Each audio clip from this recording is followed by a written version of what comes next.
They didn't come to my wedding. No call, no excuse, just silence. But when I bought a $135,000 Porsche and parked it in my driveway, my phone lit up for the first time in 5 years. That's when I learned some apologies come with dollar signs attached. I stand in front of the mirror, motionless. The silk of my wedding dress catches the light like liquid glass, flawless, expensive, and somehow completely lifeless. My makeup artist called it perfection. I call it armor. Behind me, the bridal suite is silent except for the muffled strings from the ceremony below. 90 people wait outside, all eyes ready for the spectacle. But the 3 who should have mattered most, the ones whose approval I spent a lifetime earning, aren't there. My phone screen glows. No new messages. Not from Mom, not from Dad, not from Logan, the golden son whose shadow I was born into. Martha, the wedding planner, knocks softly. "They're ready for you, Caroline." Her voice trembles like she already knows. I nod once, take my bouquet, and walk toward the door. When the doors open, the music swells and every head turns. I walk down the aisle, alone. Each step feels like swallowing glass, beautiful from a distance, painful up close. Sympathetic smiles meet me like pitying ghosts. I don't need their comfort. I just need to reach Ethan. He waits at the altar, steady, kind, unshaken. His eyes find mine and hold them, anchoring me while everything else feels weightless and false. When he takes my hand, the tremor in my chest eases just enough to let me breathe. "I'm here," he whispers. Simple words, but they slice deeper than all my parents' silences combined. The vows blur past me. I say the words, I sign the papers, I smile for photos. But beneath it all, I feel hollow. Because every flash of the camera reminds me who isn't watching. Every toast echoes with their absence. When the ceremony ends, Ethan's mother embraces me. "You're one of us now," she says, warmth in every syllable. I almost break then, almost. But instead I breathe and remind myself I will not give them that power. Later on the dance floor, laughter circles around me like music underwater.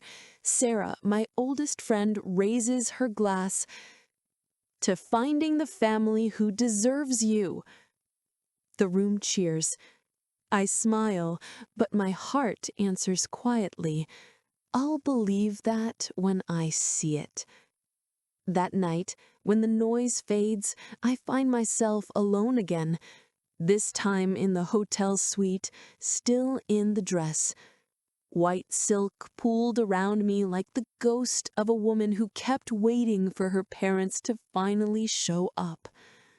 My phone stays silent. 3 days earlier, I'd begged, "I can pay for your flights, the hotel, anything." Mom's voice had been light, rehearsed. "Sweetie, Logan's firm has an event that weekend. We'll try." Dad's voice in the background. "Tell her we're busy." The same refrain they'd used all my life when they missed my art show, my graduation, my company launch. That phrase used to crush me. Now it carves something new, something colder. A realization that pain hardens into purpose when you stop apologizing for it. Ethan knocks softly before stepping inside. Everyone's asking where you went. I just needed air, I say. He studies me, eyes searching. You're not okay. I will be. And I mean it, because the version of me who kept begging for their love is dying quietly in this room. After the guests leave, I sit on the balcony, watching city lights scatter across the valley. It's strange how silence can feel heavier than noise. I remember being 8 years old, showing Mom my art certificate while she congratulated Logan for another trophy. Be more like your brother, she'd said. I remember how that felt, how it taught me that achievement was currency for affection. But tonight, something inside me clicks into place. I realize they never forgot me. They just never valued what I became without them. The wind lifts the edge of my veil, cool against my skin. It feels like a whisper, one I finally understand. You don't owe them anything. I take off the veil, fold it neatly, and set it aside. It feels like closing a chapter. Tomorrow I'll start another one where success won't be a plea for attention, one where every ounce of effort will serve a purpose that belongs only to me, because love withheld teaches you two things: how to break quietly and how to rebuild in silence until no one can ignore you again. She has buried the old version of herself.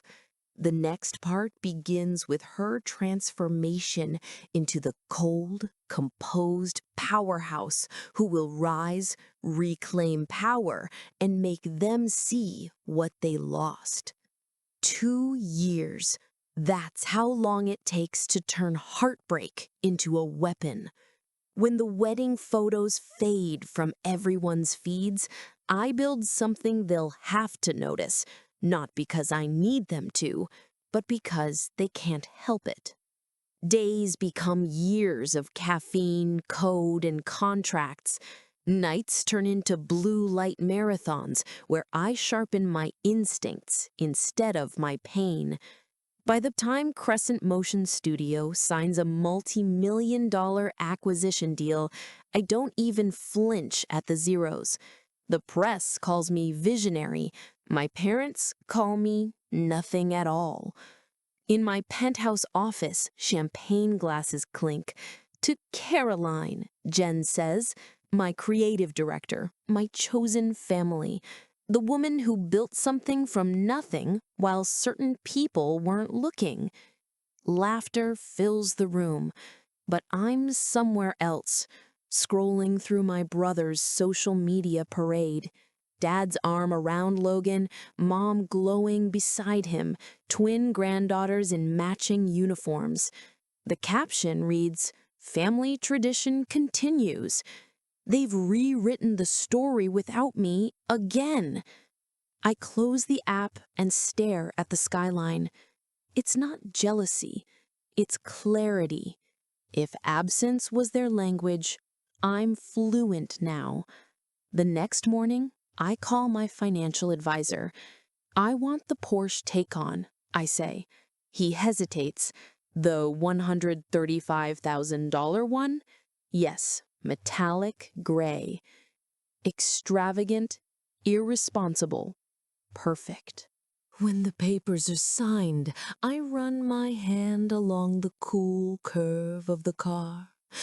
It's not luxury, it's punctuation, a full stop at the end of their neglect.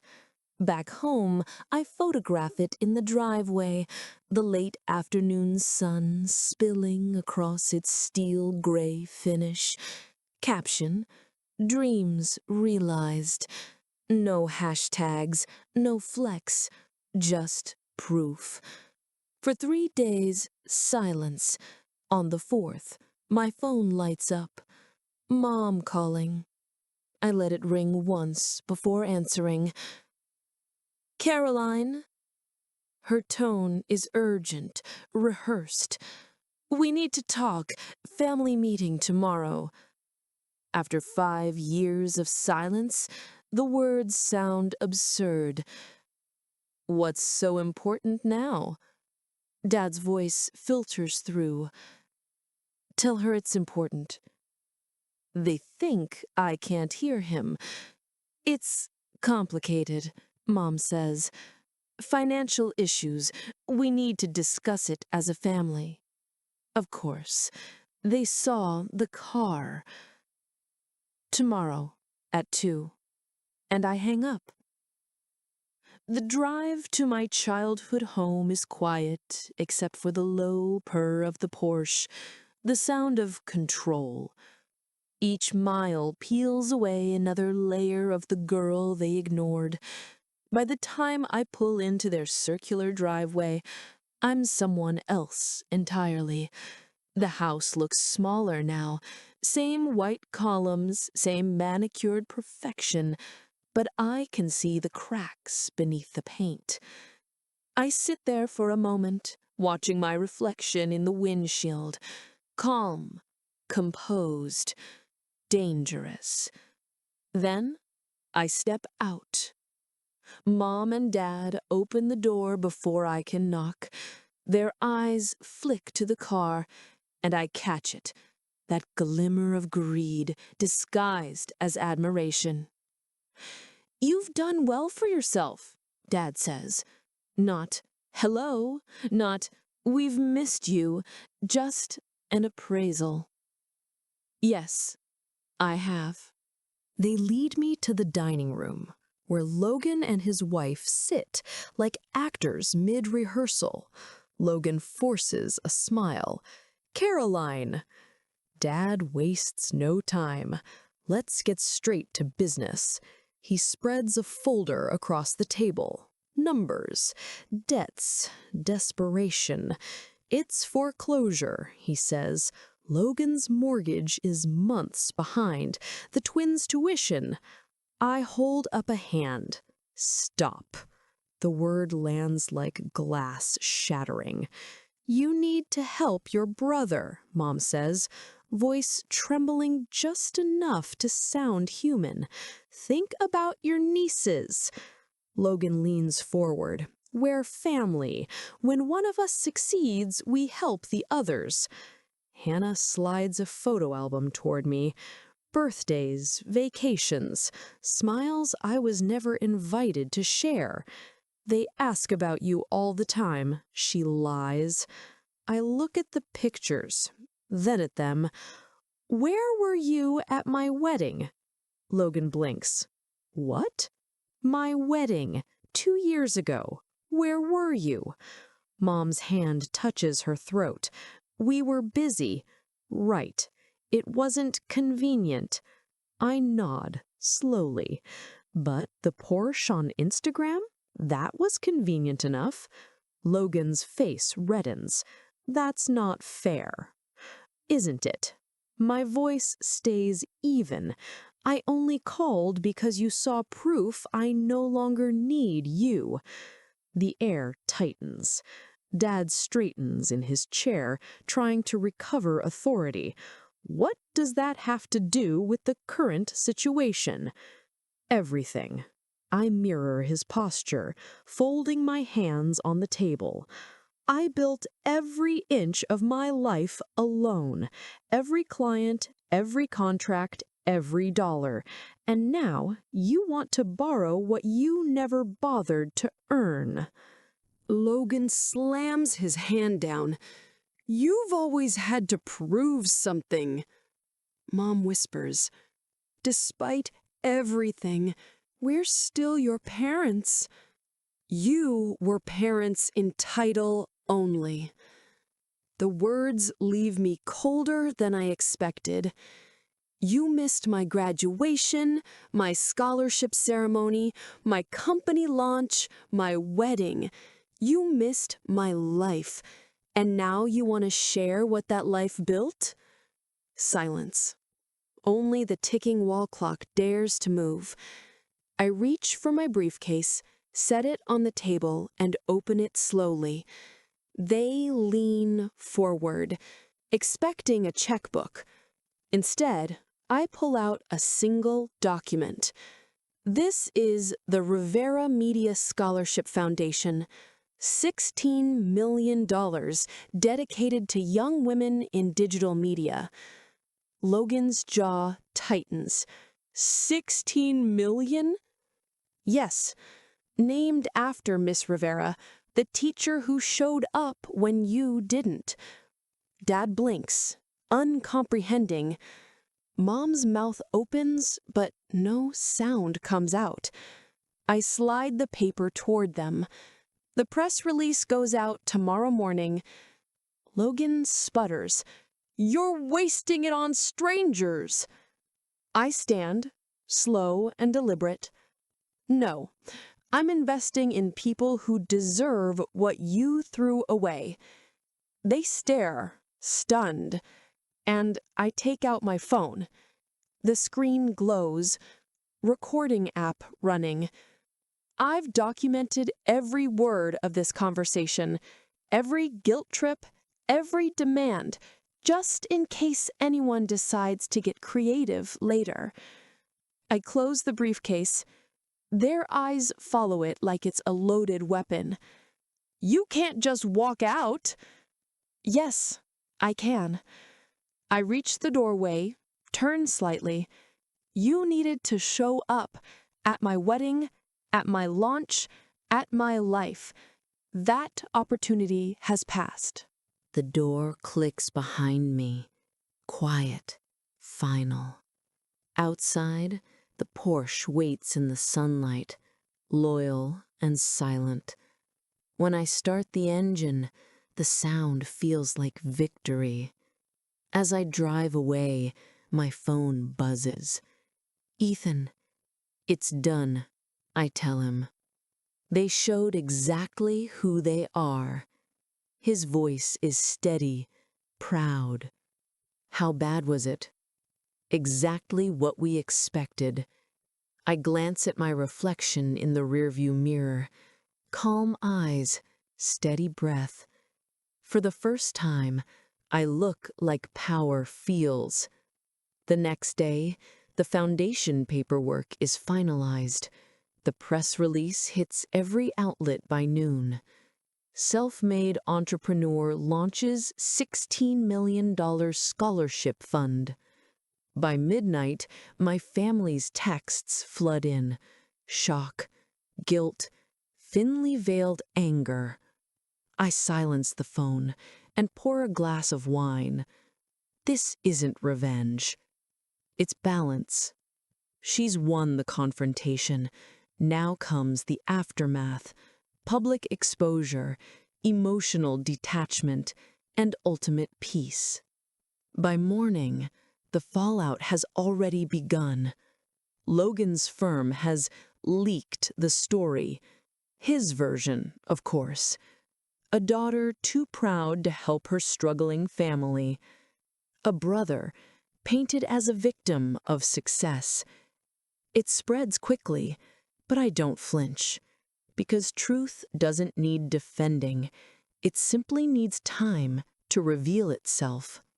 By the end of the week, the Portland Chronicle calls me for comment. The reporter's voice is cautious, professional. Your family says the situation is misunderstood. I smile into the receiver. Misunderstood? No. Documented. The next day's headline reads, Self-made tech founder chooses purpose over family pressure. Their silence online becomes its own confession. My parents stop pretending first. Mom's posts go from inspirational quotes to cryptic Bible verses about betrayal. Dad deletes his account altogether. Logan doubles down, blaming me for their foreclosure, for his children transferring to public school. The irony isn't lost on me. He still thinks power is inherited. He doesn't understand that I built mine from nothing, which means no one can take it away. When the foundation opens its first selection cycle, applications flood in by the hundreds. Girls from small towns, single-parent homes, community colleges. Each story echoes a version of mine, unseen, underestimated, still burning. Reading them feels like looking into a mirror and finally seeing light instead of reflection. Therapy helps me keep the anger clean. Patricia, my therapist, calls it post-traumatic growth. She's right. Pain refined becomes clarity. Clarity becomes structure. Structure becomes freedom. Ethan listens every night as I debrief, not venting, just recalibrating. He never tells me to forgive them.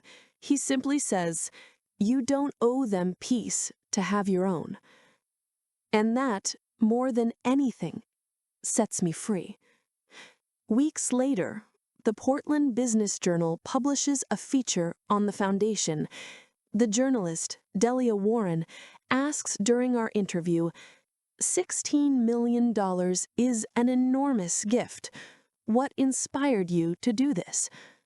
I think of Miss Rivera, of the art room that smelled like acrylic and dust, where someone finally looked at me and said, "You're good at this." So I answer, a teacher who saw me when others didn't.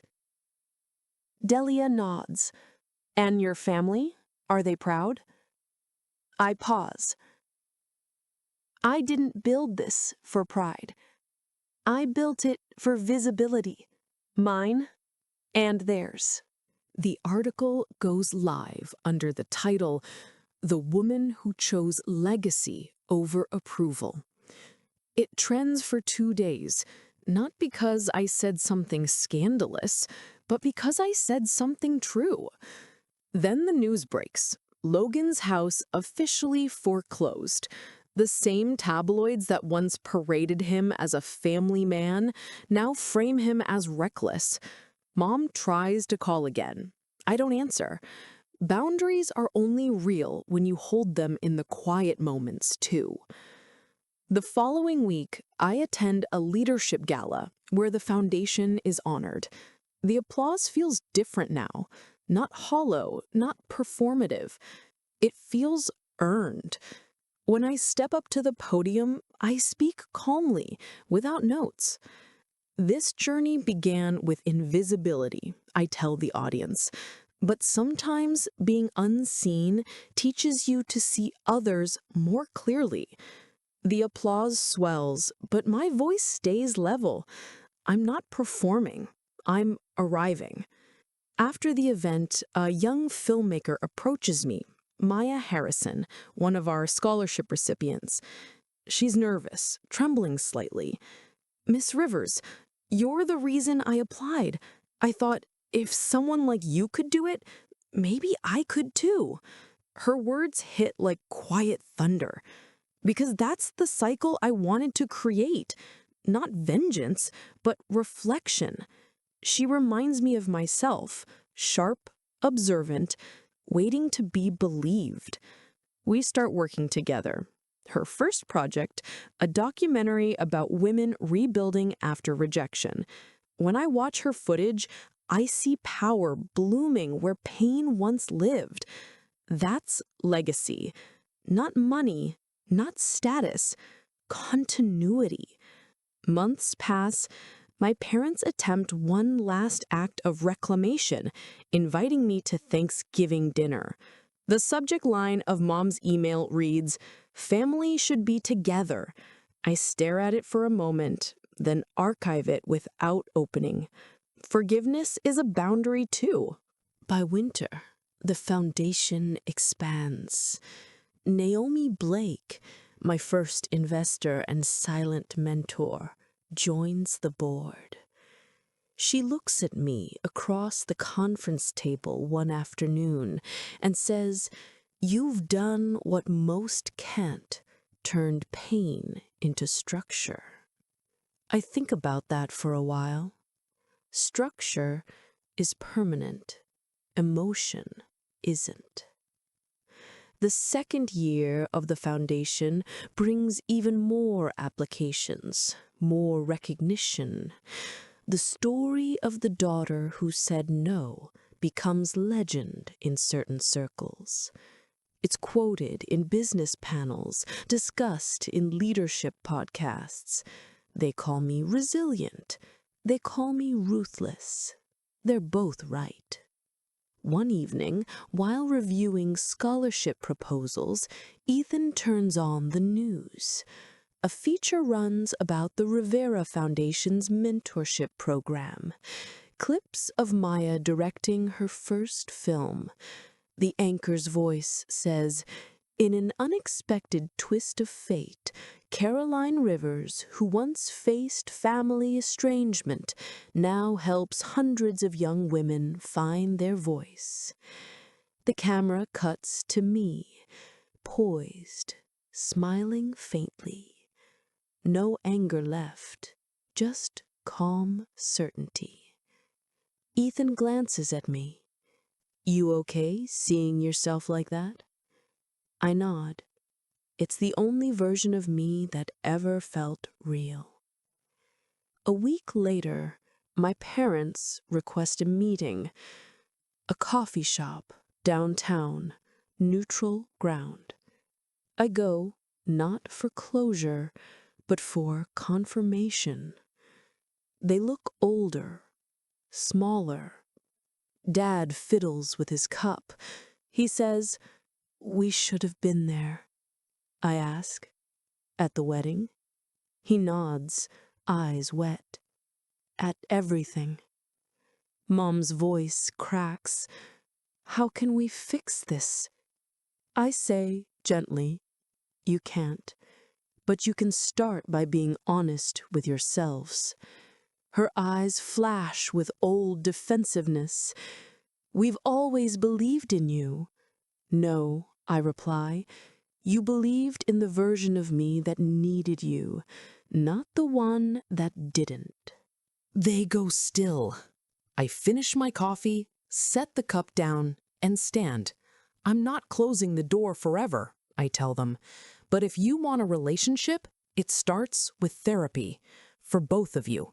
Dad starts to object, but I raise a hand. Non-negotiable. I leave them there, half shocked, half exposed. The way truth always leaves people who've lived behind illusion too long. Outside, the city hums, indifferent, alive. I slide into the Porsche, the same one that reignited all of this, and start the engine. It no longer feels like armor. It feels like peace. Driving through Portland's downtown, I pass the cafe where I once edited videos on a borrowed laptop. Through the window, I see my reflection, and behind it, a version of me that's finally whole. No longing, no revenge, just stillness. The next morning, I'm back at the Foundation studio. Maya is adjusting lighting for her next shoot. "Try moving it slightly to the left," I suggest. "Catch how the light falls across her face." She does, and the shot transforms. She looks at me with pride. "You really see things differently." I smile. That's the point. On the wall behind her, framed photos of scholarship recipients fill the space where I once kept family portraits. Faces of women who will never have to beg to be seen. Each one proof that visibility is the purest revenge. When Maya premieres her film at the Portland Arts Center, I sit in the front row. Her documentary ends with a single quote from our first conversation: "You don't owe anyone proof of your worth." The crowd erupts in applause. I feel the sound move through me, like closure. Later that night, driving home, I stop at a red light and glance across the street. There, my parents, walking slowly, heads down. For a moment, our eyes meet through glass and distance. No words, no anger, just acknowledgement. Two lives that intersected once and now run parallel. The light turns green. I drive forward. And in that motion, quiet, simple, unstoppable, I realize revenge was never the point. Power was. Peace was. Visibility was. They taught me what love isn't. So I built a life to teach myself what it is.